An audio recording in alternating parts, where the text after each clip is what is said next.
Subscribe कीजिए Gurukul hub channel को और बेल आइकन को दबाइए देखने के लिए लेटेस्ट एजुकेशनल वीडियो सबसे पहले। Hello guys, patience is the key of success title तो आपने पढ़ ही लिया होगा और आज हम इसी टाइटल के बारे में बात करेंगे। पेशेंस। देखिए, जब भी आप कोई भी काम करते हैं, कोई भी काम करने की जिम्मेदारी उठाते हैं, जैसे कि आप ही मान लीजिए कॉम्पिटिटिव एग्जाम दे रहे हैं, तो अब जब आप इसकी प्रिपरेशन करते हैं तो आपके सामने बहुत सारी चुनौतियां होती हैं। आपके आसपास बहुत सारी नेगेटिव एनर्जी मिलेगी, बहुत सारी पॉजिटिव एनर्जी मिलेगी। नेगेटिव एनर्जी आपको डिमोटिवेट करने का काम करेगी और जो पॉजिटिव एनर्जी होगी कहीं ना कहीं वो आपको मोटिवेट करने का काम करती है।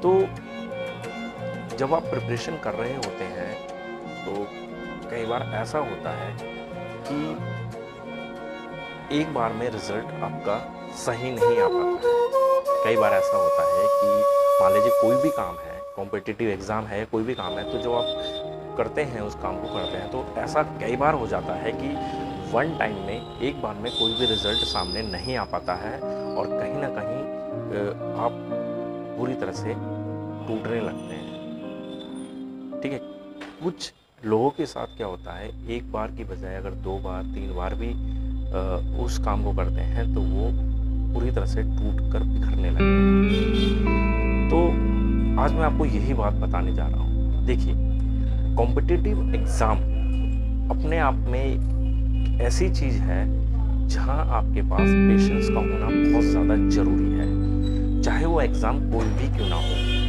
आप IAS की तैयारी कर रहे हैं, आप PCS लेवल की तैयारी कर रहे हैं, आप SSC लेवल की तैयारी कर रहे हैं या किसी भी लेवल की तैयारी कर रहे हैं, तो आपके पास पेशेंस को होना बहुत ज़्यादा ज़रूरी है प्रिपरेशन करते वक्त। क्योंकि यहाँ पर जब हम प्रिपरेशन करते हैं तो यहाँ पर पूरी तरह से समय की डिमांड करता है हमसे। यहाँ पर हमें रिक्वायरमेंट है टाइम की और हमें अपने आप को कुछ समय देना होता है। कुछ स्टूडेंट्स को साल भर लग जाता है अपनी तैयारी को ख़त्म करने में, कुछ को 1.5 साल लग जाता है। तो यहाँ पर टाइम देना हमें बहुत ज़्यादा ज़रूरी हो जाता है। ठीक, ये नहीं कि आपका एग्ज़ाम हुआ, आपका रिज़ल्ट आया, आपका रिज़ल्ट ख़राब हो गया और आप अपने आप को ख़त्म मानने लगते हैं कि अब मेरे से कुछ नहीं होगा, मैं आगे कुछ नहीं कर पाऊँगा। ऐसा बिल्कुल भी ना करें। गलती से भी इस तरह की सोच अपने मन में ना पालें। जैसे कि अभी मैंने आपको बात बताई थी नेगेटिव और पॉजिटिव एनर्जी की। नेगेटिव पॉजिटिव एनर्जी क्या होती है? जैसे कि आप स्टडी कर रहे हैं, आप अपने घर से स्टडी कर रहे हैं या आप कहीं बाहर हॉस्टल में रह रहे हैं, दिल्ली रह रहे हैं, इलाहाबाद रह कर तैयारी कर रहे हैं, पटना में रहकर तैयारी कर रहे हैं, तो वहाँ पर आपके पास बहुत सारी पॉजिटिव और नेगेटिव एनर्जी मिलेंगी। क्या होती हैं पॉजिटिव और नेगेटिव एनर्जी? देखिए, कुछ ऐसे दोस्त होंगे आपके साथ या कुछ ऐसे फैमिली मेंबर्स होंगे जो आपको हमेशा मोटिवेट करेंगे किसी भी काम को करने के लिए। ठीक है, जैसे कि आपने कहा कि मैं SSC की प्रिपरेशन कर रहा हूँ, तो कहेंगे हाँ बिल्कुल करो, आपका हो जाएगा, आपके अंदर लगन इतनी है कि आप इसको कर लेंगे। लेकिन वहीं कुछ ऐसे भी आपको लोग मिलेंगे जो आपको कहेंगे तेरे से ये हो ही नहीं पाएगा, तू नहीं कर पाएगा, बहुत टफ होता है, बहुत टफ एग्जाम होता है, पता है 50 लाख फॉर्म भरे जाते हैं, 30 लाख फॉर्म भरे जाते हैं, पता है सीट कितनी होती है? 4000 5000। तो ऐसा कुछ कहते हैं। लेकिन कहीं ना कहीं उस नेगेटिव एनर्जी के अंदर भी हमें पॉजिटिव एनर्जी को ढूंढना चाहिए और कुछ लोग इस चीज़ को ढूंढ भी लेते हैं। देखिए, किसी ने कहा कि भाई तेरे से नहीं हो पाएगा। ठीक है, होता है आपके साथ, अक्सर होता है, मेरे साथ भी होता था मेरे टाइम में। तो आपको स्पेशल तो बने नहीं है कि आपके साथ नहीं होगा, बिल्कुल होता है। तो वहाँ पर आपको इसमें पॉजिटिवनेस ढूंढनी पड़ेगी। क्या ढूंढनी पड़ेगी? अरे उसने मेरे लिए ये कहा कि मैं इस काम को नहीं कर पाऊँगा, अब तो मैं इस काम को और भी अच्छे लगन से करके देखूँगा। तो यहाँ हमें ज़रूरत होती है अपना सेल्फ कॉन्फिडेंस बिल्ड करने की। अपना सेल्फ कॉन्फिडेंस बिल्ड करने की ज़रूरत होती है, जिससे कि हम उस नेगेटिव एनर्जी को भी पॉजिटिव वे में ले कर सकते हैं। ठीक है, तो अगर हम ये चीज़ अपने अंदर बनाकर चलेंगे, स्टार्टिंग से बनाकर चलेंगे, एक टाइम के साथ लेकर चलेंगे, अपने आप को एक समय देंगे, तो निश्चित रूप से उसका एक रिज़ल्ट जो निकल कर आता है वो बहुत ही ज़बरदस्त रिज़ल्ट निकल कर आता है। ये मेरी गारंटी है। ठीक है, ये तो थी बात पेशेंस से रिलेटेड, नेगेटिव पॉजिटिव एनर्जी से रिलेटेड। अब बात करते हैं दूसरी। आपने देखा हो अक्सर कई बार ऐसा होता है, आप किसी के साथ अपना रूम शेयर करते हैं, रूम पार्टनर होता है आपका, या आपके जिस एरिया में रहते हैं उसी कॉलोनी में आपका कोई फ्रेंड रहता है या आपका कोई रिलेटिव होता है। तो आप देखते हैं अक्सर कि क्या होता है कि कई बार अब वो भी सेम तैयारी में, आप भी एक सेम प्रिपरेशन में रहते हैं, सेम एग्ज़ाम की तैयारी कर रहे होते हैं, और क्या होता है कि उसका सिलेक्शन आपसे पहले हो जाता है। तो वहाँ कहीं ना कहीं एक प्रॉब्लम्स बनने लगती है। प्रॉब्लम कुछ ऐसी बनने लगती है कि मैं भी प्रिपरेशन कर रहा था, मैं उससे ज़्यादा प्रिपरेशन कर रहा था, लेकिन उसका सिलेक्शन हो गया और मेरा नहीं हो पाया। तो ये कहीं ना कहीं जेलेसी वाली प्रॉब्लम बनने लगती है। तो अब मैं आपको यही बताना चाह रहा हूँ कि इस वाली सिचुएशन में आपको क्या करना चाहिए। देखिए, यहाँ भी हमें थोड़ी सी अपने आप को पॉजिटिव बनाकर चलना चाहिए, बनाकर ये चलना चाहिए कि जब वो हमारे जैसे सेम प्रिपरेशन में था, अगर वो सिलेक्शन ले गया और मैं अगर नहीं ले पाया हूँ, तो सीधी सी बात है कि मेरी तरफ से कोई ना कोई कमी रह गई होगी। उस कमी को पहचानने की ज़रूरत है। उस कमी को पहचानिए, अपने आप पे पूरी तरह से बिलीव कीजिए कॉन्फिडेंस के साथ, फिर नेक्स्ट टाइम एग्ज़ाम दीजिए। ये नहीं कि उसी बात को पूरे टाइम सोचते रहना है, बिल्कुल भी नहीं सोचना है, बल्कि उससे आपको थोड़ा सा इंस्पायर्ड होना है कि मेरे साथ रहने वाला या मेरा पड़ोसी या मेरा कोई रिलेटिव जब सेम प्रिपरेशन में उस सीट को ले गया एक लिमिटेड टाइम पीरियड में, तो मैं भी मेरी तरफ से जो कमी रह गई है उस कमी को ख़त्म करके मैं आगे एक नए तरीके से, एक बेहतर तरीके से प्रिपरेशन करूँगा। आजकल के इस दौर में स्टूडेंट एक और एक बड़ी समस्या से गुजर रहे हैं, लगातार गुजर रहे हैं। वो समस्या है पेपर का कैंसिल हो जाना। तो कहीं ना कहीं वो एक स्टूडेंट्स के कॉन्फिडेंस को ख़त्म करने का काम कर रही है। जैसे कि अभी हुआ SSC MTS का एग्ज़ाम, पेपर लीक हुआ, पेपर कैंसिल हो गया और फिलहाल एग्ज़ाम डिले हो गया, पोस्टपोन कर दिया गया।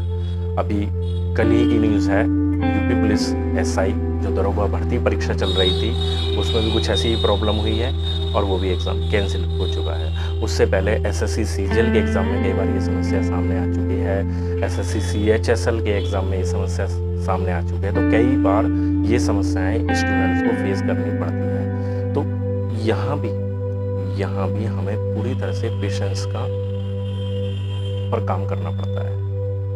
अपने आप को पूरी तरह से इतना स्ट्रांग बनाकर चलना पड़ता है कि हमारे साथ एग्ज़ाम की प्रिपरेशन में बहुत सारी समस्या आएंगी। उन सारी समस्याओं को हमें समझ कर चलना है। किसी भी जल्दबाजी में ना रहकर तैयारी करें, बिल्कुल भी किसी प्रकार की जल्दबाजी ना रखें। जब भी आप कॉम्पिटिटिव एग्ज़ाम की प्रिपरेशन में उतरते हैं तो आपको ये मान लेना पड़ेगा कि मेरे सामने बहुत सारी समस्या आएंगी और हर एक समस्या को मुझे बड़े ही ध्यान से, बहुत ही बारीकी से समझ के आगे बढ़ना है। ठीक है ना? प्रिपरेशन करने के साथ साथ आपको अपने अंदर इतना स्ट्रांग बना के चलना है अपने आप को, जो आप ये जितनी भी समस्याएं आती हैं उनका आसानी से सामना कर पाएं।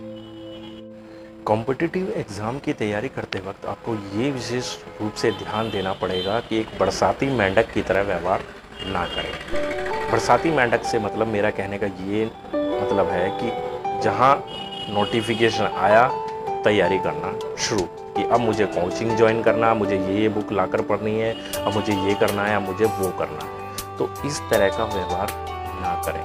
जब भी आप कॉम्पिटिटिव एग्ज़ाम की तैयारी करते हैं तो आपको अपने आप को पहले से प्रिपेयर करना पड़ेगा कि मुझे इस एग्ज़ाम की प्रिपरेशन करनी है और कंटिन्यू प्रिपरेशन में रहना है, क्योंकि तभी आप एक रिज़ल्ट को अचीव कर पाएंगे।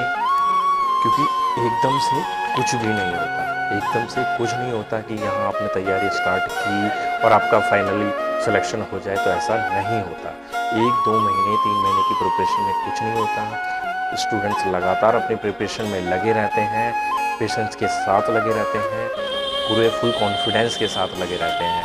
और कुछ लोगों का क्या होता है कि जहाँ फार्म आए बरसाती मेंढक की तरह टरटराने लगते हैं कि इसी वजह से लगातार कंपटीशन में फॉर्म फिल होने वालों की संख्या बढ़ती जा रही है। होता क्या है, एसएससी सीजीएल का फॉर्म आ गया, ठीक है, फॉर्म फिल करना स्टार्ट हो गया और जो रेंज हो जाती है फॉर्म फिल करने की हो जाती है 25 लाख, 30 लाख और उससे भी ज़्यादा।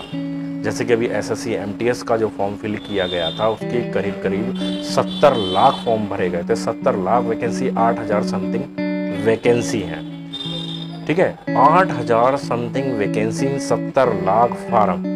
तो क्या है ये रीज़न? वही है कि अरे 10th लेवल पर एग्ज़ाम है, मैं भी भर देता हूँ, ठीक है। तो उनसे होना कुछ नहीं है, सीधी सी बात है कि 70 लाख में से 69,92,000 स्टूडेंट तो आउट ही होना है। जो 8000 समथिंग है वही पास होगा फाइनली। तो इस तरह का बनकर काम ना करें, ठीक है। लगातार अपने फैमिली को बोलिए, ठीक है, कि मुझे एक वक्त दें, मुझे 1 साल का समय दें, 1.5 साल का समय दें, ठीक है, और प्रिपरेशन करिए। अगर आपको कहीं भी ये लगता है कि मैं गवर्नमेंट जॉब नहीं ले पाऊंगा तो आप तुरंत क्विट कर जाइए, कोई फ़ायदा नहीं है। आप अपने आप को धोखा दें, आप अपने घर वालों को धोखा दें, एक जो ख्यालों की दुनिया है उसमें खोए रहें, उससे कोई बेनिफिट कुछ नहीं होता।